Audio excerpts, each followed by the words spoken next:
পৌষের পরন্ত বিকেল ২৯তম ঢাকা আন্তর্জাতিক বাণিজ্য মেলায় দর্শনার্থীদের ভিড়। রাজধানীতে শীত জেঁকে বসলেও মেলায় যেন কোনো প্রভাব নেই। শুক্রবার ছুটির দিন পরিবার পরিজন ও বন্ধুদের সঙ্গে মেলায় এসেছেন দর্শনার্থীরা। ঘুরে ঘুরে দেখছেন দেশি বিদেশি বিভিন্ন স্টল। শীতের বিকেলে মেলার কেনাকাটা বেশ উপভোগ করছেন তারা। অনেক কিছু কিনলাম, দাম কম মনে হয়েছে আমার কাছে আর কি। গত বছর এবছর একটু ভালো লাগতেছে। খুব সুন্দর, এই জুতা কিনলাম, ব্যাগ কিনলাম। আমি আসছি আমার আম্মার খালামুনির সাথে, আর এদিকে জায়গা খুব ভালোই।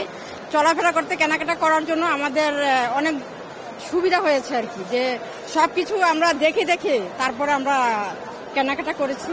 প্রতি বছরের ন্যায় এবারও মেলায় এসেছেন বিদেশি অতিথিরা। জাপানে আরো বেশি শীত লাগে দেখতে, বড়, বিরাট বড়, তারপরে সুন্দর সুন্দর জিনিস অনেক আছে, আমরা অনেক আনন্দ।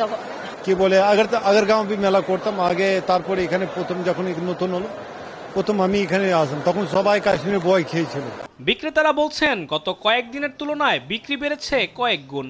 2 দিনের তুলনায় আজকে আমাদের বেচা বিক্রি অনেক ভালো, ইনশাআল্লাহ আমরা ভালো সাড়া পাচ্ছি।